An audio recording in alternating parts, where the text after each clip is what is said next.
United States, about half of the people live in cities and their suburbs. Between these cities has grown a network of transportation arteries to carry men and goods in a steady flow of commerce. Largest of these cities is New York. Here we find a good example of how such transportation arteries also develop within the city itself. This is Manhattan, business center of New York City and heart of the city's life. Millions pour into the area every day to work and shop, to buy and sell, to manufacture clothes, to run banks and brokerage firms, to handle imports and wholesale goods, to load and unload ships. But where do all these people come from, and how do they get here? Some of the people who work in Manhattan live in apartment houses and other sections of the city. Others in single-family houses out in the suburbs. In the mornings, Manhattan acts like a heart and draws in the workers from their homes in the surrounding areas. The streets become filled with crowds of workers and shoppers. Then, in the evening, the workers stream home again. And the business section becomes a ghost city. Day after day, year after year, this constant cycle goes on, the rhythm and pulse of the city.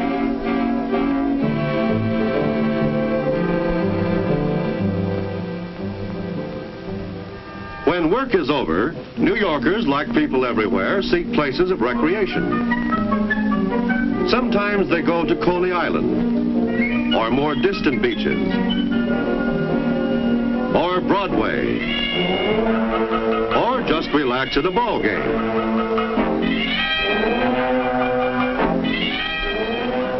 And so we see that the main job of transportation in the city is to carry people between 3 points: where they live, where they work, and where they play. In New York City, people have a choice of several arteries of transportation. Certainly the most important means within the city is the subway. Almost any section of the city is within easy walking distance of a subway station. And by subway, one can travel to most points in the city, quicker and cheaper than by any other way.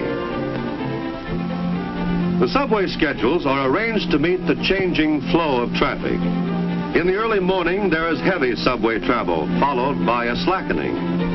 In the late afternoon, there is a second rush, returning workers to their homes. At night, the load grows lighter and lighter.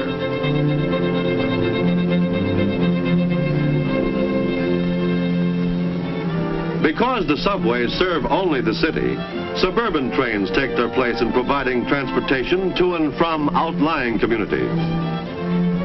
Since these trains serve a larger area with less people, the fare costs more and there are fewer trains. But once aboard, the commuter can enjoy a leisurely, comfortable trip. About 2 miles from the station, the train goes underground. From the station, the commuters continue on their way by buses, taxis, or on foot. Like the subways, in the mornings, the suburban trains carry heavy loads of workers to the city. This is followed by a slackening. In the late afternoon, there is a second surge as workers leave the city and return to their suburban homes. At night, there is less travel. Many commuters who come from New Jersey to New York must leave their trains in New Jersey and continue their trip by ferry boat. Although the ferry is slow, its passengers can get a breath of sea air before they plunge into the bustling city.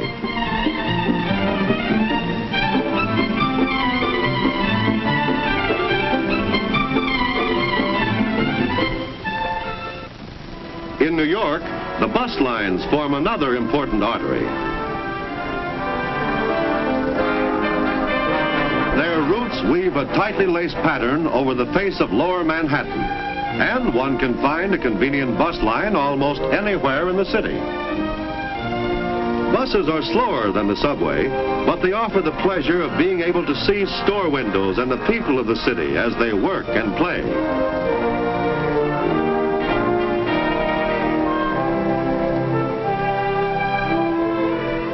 Suburban buses serve the outlying communities.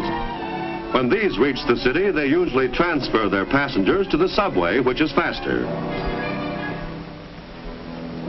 But of all the arteries of New York, perhaps the automobile routes have created the most problems. To provide easy travel in New York, many natural obstacles had to be overcome.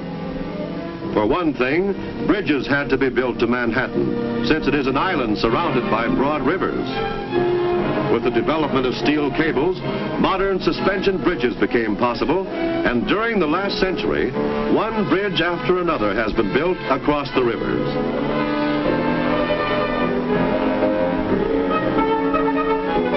To supplement the bridges over the rivers, tunnels have been built beneath them.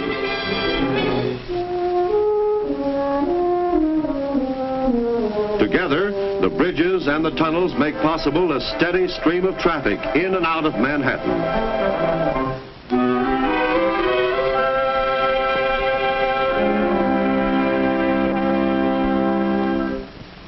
Every large city has a problem of unusually heavy traffic during rush hours. As a solution, many streets are one way. Others have restricted parking zones, and parking buildings keep cars off the streets. To supplement the existing routes, big express highways have been built to carry cars at high speeds directly to and from the heart of the city. The intersections of these express highways are designed so that cars may enter and leave without disturbing the flow of traffic. To serve the people in the suburbs, a network of parkways has been built. These allow cars to go swiftly from the far suburbs to the very heart of the city without interference of cross traffic.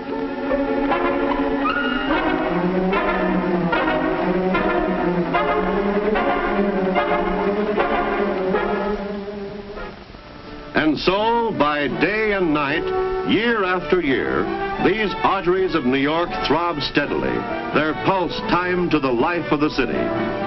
But it is no accident that they operate so smoothly, or that new ones come into being just when and where they are needed. Providing transportation for New York's millions is the job of many kinds of experts. This group of research workers analyzes population trends to determine when and where new arteries are needed. Over a period of time, the people of the city move from old sections to new ones. As the population shifts to other sections, transportation must move with them, and new arteries must be built.